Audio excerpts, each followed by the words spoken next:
ध्यायते नित्यं ब्रह्मज्ञान प्रजायते जपा संजायते मुक्ति ओंकाराय नमो नमः। माता रामो मत्पिता रामचंद्रः स्वामी रामो मत्सखा रामचंद्रः सर्वस्वं मे रामचंद्रो दयालुर्नान्यं जाने नैव जाने न जाने रमैया राम नमो नमः। समस्त सत्संग प्रेमियों,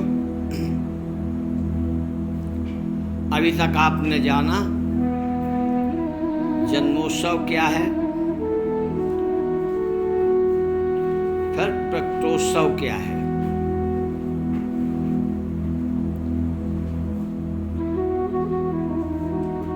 अपने जीवन में न जाने कितने उत्सव मनाए। जब तुम्हारा जन्म हुआ तुम्हारे माँ बाप ने जन्मोत्सव मनाया, फिर प्रतिवर्ष एक साल बीत जाने पर तुम्हारा वर्षोत्सव मनाया। न जाने कितने 30 त्योहारों पर हम अपने घरों में उत्सव मनाते हैं। कुछ राष्ट्रीय पर्व होते हैं, उनमें भी उत्सव मनाते हैं। मनाते हैं तो लोगों को बुलाते हैं, और जब कहीं जाते हैं लोग तुम्हें बुलाते हैं तो उनके उत्सव में भी तुम्हें जाना पड़ता है।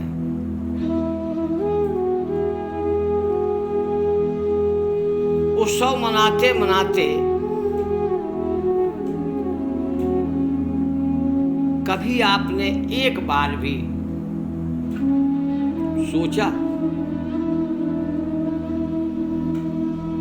क्यों ना ऐसा उत्सव मनाया जाए जिस उत्सव को मनाने के बाद सारे उत्सवों में रंग आ जाए। उत्सव तो मनाते हैं, लेकिन कोई उत्सव टिकाऊ नहीं रहता है। उसका कारण क्या है? आपकी समझ। विचार करो, क्या आप अपने मानव जन्म लेकर के अपने जीवन से संतुष्ट हैं? आप अपने आप में संतुष्टि का अनुभव करते हैं? एकांत में बैठ करके सोचना कि परमात्मा ने बड़े भाग मानव तन पा, बड़े भाग से मुझे ये मानव तन दिया है, मैं इंसान हूं। आखिर में इस चोले का महत्व क्या है? नर्तन पाई के भी और आपके जीवन में संतुष्टि नहीं मिली तो कब मिलेगी?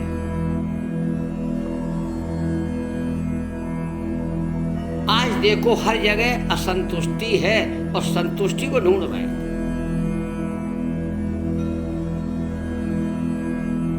कोई अपने बेटे से संतुष्ट नहीं तो कोई अपनी बीवी से संतुष्ट नहीं, कोई पड़ोसी से संतुष्ट नहीं तो किसी को धन से संतुष्टि नहीं। कई लोग तो इतने जानवर वृत्ति के हैं कि उन्हें भोजन से भी संतुष्टि नहीं है। भोजन के लिए भी भागते फिर रहे हैं, भोजन के लिए संतुष्टि नहीं है। घर में थोड़ा नमक हो गया तो कलह पैदा हो गया, संतुष्टि नहीं है। अरे आज कम खा ले, कल डलवा लेना 1 किलो।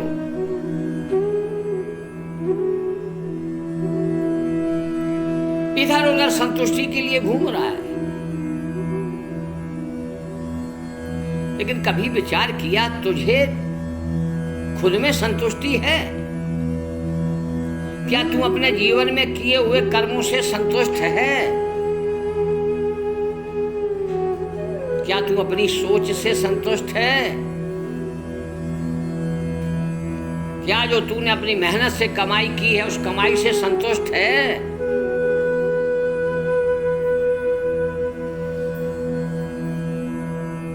अगर खुद में संतुष्टि नहीं तो कोई भी उत्सव तुम्हारा सफल नहीं है। जहां जाओगे किसी भी उत्सव को मनाओगे बेचैनी रहेगी।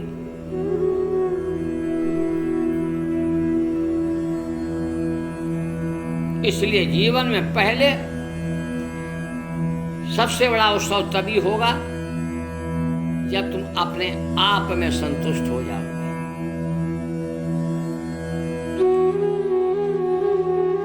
जिस दिन आप अपने से संतुष्ट हो गए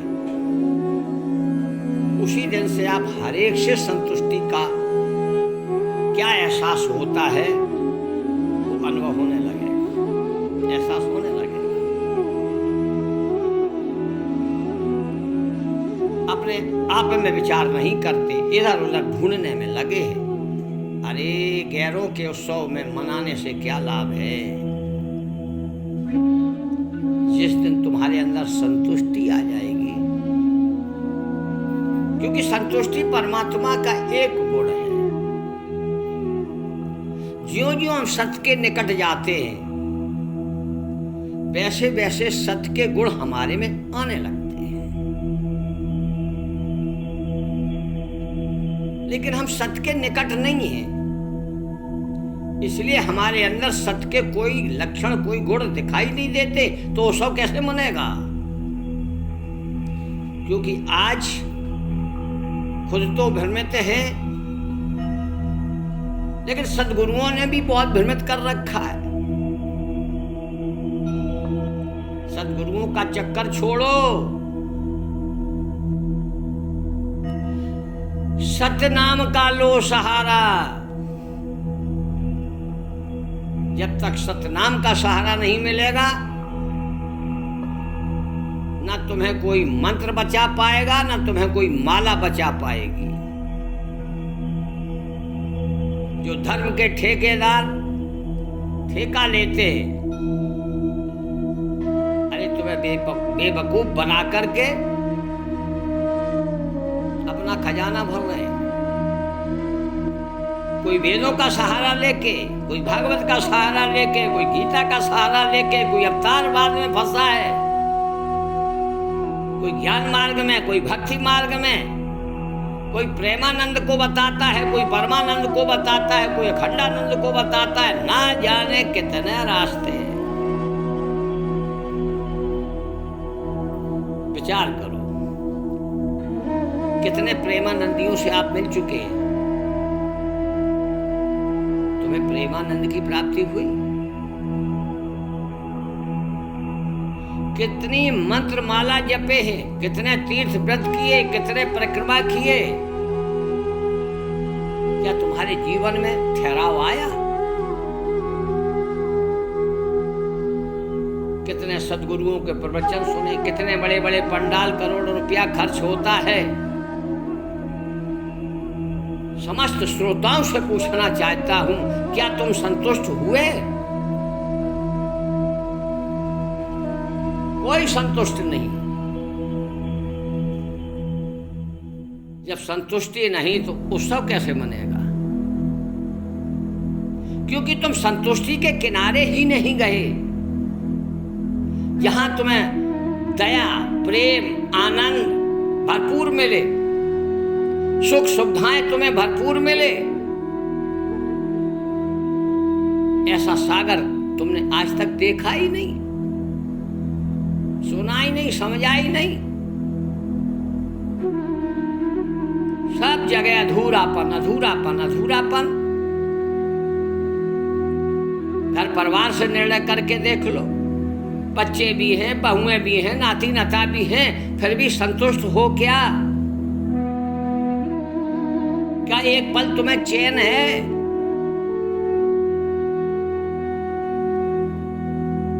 तो नकली उत्सव कब तक मनाते रहोगे? जीवन ही निकल जाएगा, कभी उत्सव नहीं मना पाओगे।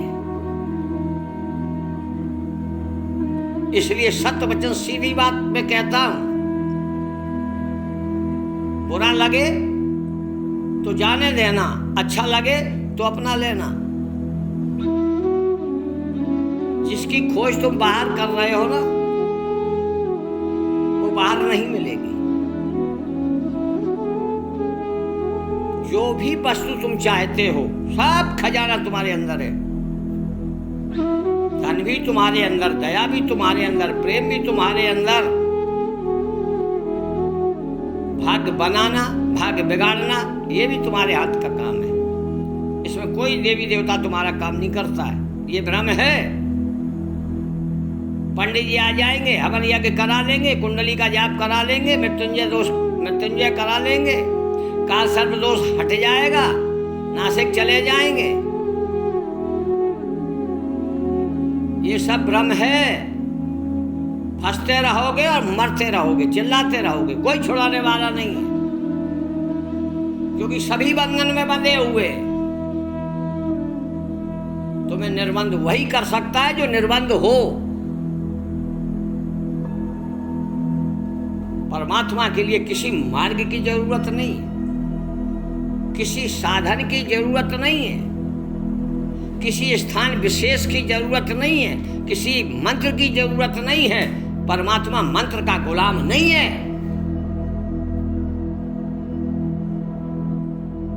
मंत्र केवल तुम्हारे मन को शुद्ध करने के लिए है, भोजन शरीर को पुष्ट करने के लिए है। लोग कहते हैं आत्मा को जानो, आत्मा को पहचानो। अरे आत्मा को तो सब जानते, बिना आत्मा के, बिना मन के मिलन से संसार की रचना हो ही नहीं सकती। मन ही निराकार ब्रह्म है और शरीर साकार ब्रह्म है। साकार निराकार मिलके ही तो सब कुछ चला रहे हैं। सारी सृष्टि ही नेगेटिव पॉजिटिव से बनी हुई है, सत्य असत्य से बनी है ये विराट संसार।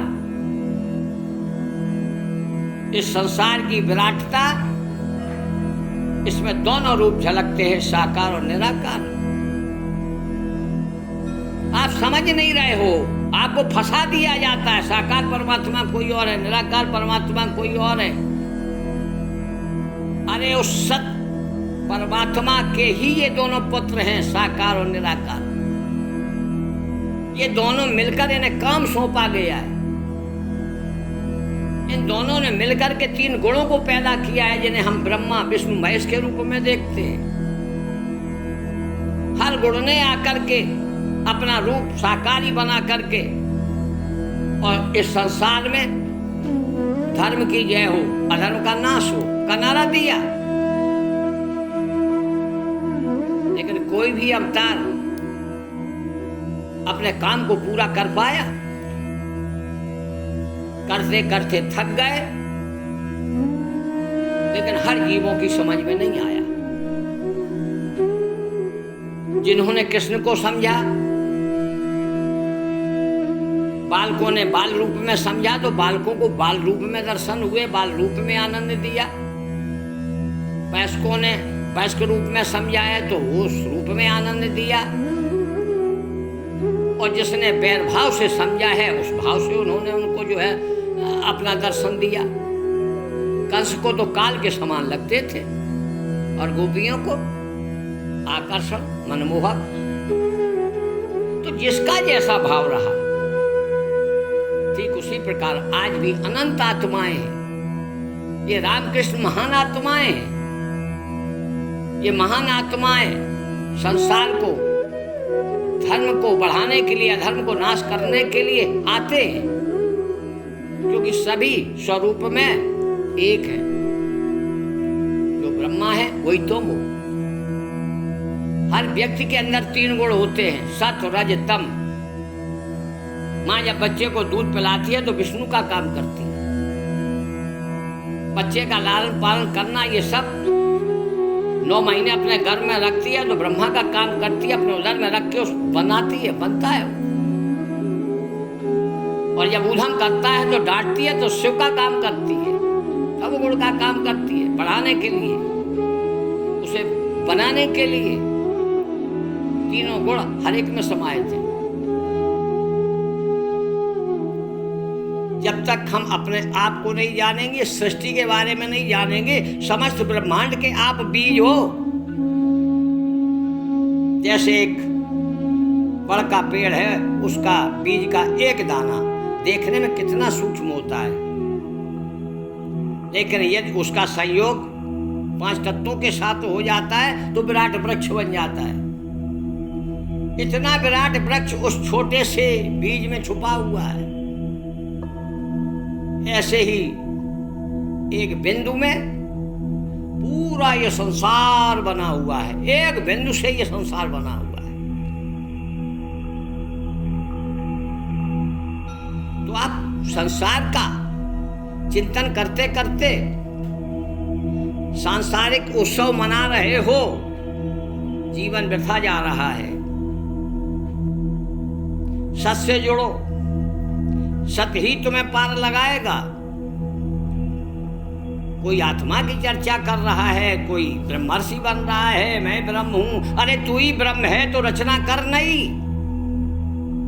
अहम ब्रह्मास्मि, अरे अहम ब्रह्मास्मि कहने से कुछ होता है? अहम ब्रह्मास्मि, तुम ब्रह्म हो, अरे एक नींबू बना दो। कितने लोग हैं जो अपने को कहते मैं अवतारी हूं, मैं सोहम, जो वो है वही मैं हूं, और तुम लोग पागल बन रहे हो। अरे जो वो है वही तू है, तो उसने तो बहुत कुछ किया, तू कुछ करके दिखा। कह कर करना कठिन है, कह कर करना कठिन है, कह जाने सब कोई, बिना कहे जो करते चतुर जानिए सोई। तो चतुर एक परमात्मा है जो सब कुछ करता रहता फिर भी मौन है। और जो ये कहते हैं अहम ब्रह्म, कोई साकार भक्ति में लगा, कोई निराकार भक्ति में लगा है। अच्छा है, मनोरंजन के लिए करते रहो, लेकिन अगर थोड़े बहुत भी रामायण का अध्ययन है या गीता का अध्ययन है या थोड़ा बहुत भी तुमने स्वाध्याय किया है तो आगे बढ़ो। सब कुछ लिखा है, लेकिन तुम्हारी समझदारी में टिकेगा नहीं। इसलिए सीधी बात कहता हूं, सत्य कहता हूं, सब झंझट छोड़ो। सद्गुरुओं का झंझट छोड़ो और सतगुरु को अपनाओ,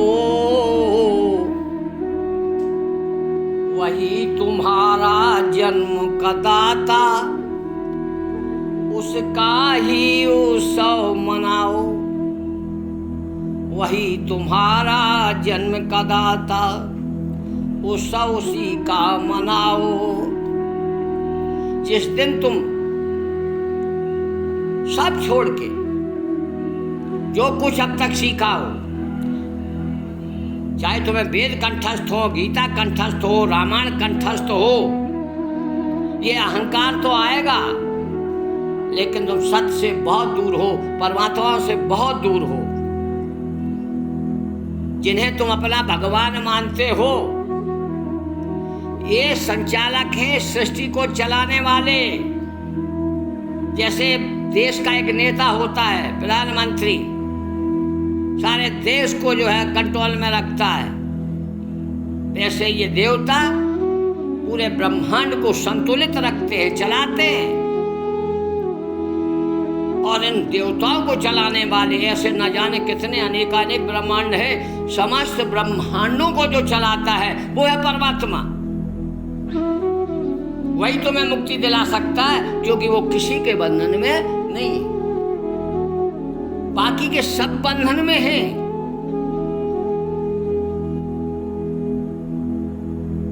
कृष्ण भगवान है, परमात्मा नहीं। ईश्वर और परमेश्वर, इसमें सारे देवता आते। ईश्वर ब्रह्मा विष्णु महेश को कहा गया है, और परमेश्वर जिसने ब्रह्मा विष्णु महेश की भी रचना की है, पूरे ब्रह्मांड को जिसने रचा है वो परम पिता परमेश्वर है, और वो निर्बंध है। सब कुछ करता रहता फिर भी सब कुछ करता रहता फिर भी मौन है, बोलो बोलो कौन है, बोलो बोलो कौन है। इस कौन का जवाब कोई नहीं देता। सब आत्मा है, आत्मा है। कौन नहीं जानता? मूर्ख भी जानता है कि आत्मा है। बिना आत्मा के किसी का जन्म ही नहीं हो सकता। बस बोले आत्मा को जान लिया, हम सब कुछ जान गए। अरे क्या जान गए? अभी तो तुम अपने शरीर के बारे में नहीं जानते। पूरे शरीर को में दो ही तो ब्रह्म है, आत्मा ब्रह्म और मन ब्रह्म। इसमें क्या जानना है? पशु भी जानते हैं इस बात को कि मैं जिंदा हूं, मैं मर गया। अरे आत्मा को जिसने जन्म दिया उस परमात्मा को जानो। जब तुम्हारी आत्मा सत्य के निकट जाएगी तब तुम्हारे अंदर धर्म के लक्षण आएंगे, और जो परमात्मा के गुण हैं वो तुम्हारे अंदर जब गुण आएंगे तब तुम्हें संतुष्टि मिलेगी। जब तक सत से नहीं जुड़ोगे, लाख प्रयास करते रहो, खड़े होके समाधि करो, बैरागी हो जाओ, मंत्र जाप करो, सुबह शाम राम राम राधे कृष्ण रखते रहो, मन जरूर शांत होगा लेकिन संतुष्टि नहीं मिलेगी। सब अधूरे हैं। यदि पूरे होना है तो सच से जुड़ो। माता रामो मत पिता रामचंद्र। वो राम कौन? राम अयोध्या के राम की बात नहीं कर रहा। अयोध्या का राम तो अवतार पुरुष है। अपना काम करके अपने अपने धाम को चले जाते, रिटायर हो जाते। फिर ऐसी आत्मा आएगी, फिर वही काम होगा। अनंत अनंत रामायण है। अगर एक ही राम होता तो शतकोट परिश्रम 100 करोड़ रामायण क्यों लिखी जाती? तुलसीदास जी ने जो अयोध्या के राम हैं तो उनके लिए हेडिंग रामायण पर डाला है रामचरितमानस। ए मनुष्यों, मैं इसलिए लिख रहा हूं कि राम जैसा चरित्र अपने जीवन में अपनाना। राम जैसा जीवन अपने जीवन में अपनाना। कितने अपनाते हो? क्या बड़ा भाई अपने छोटे भाई को भरत मानता है?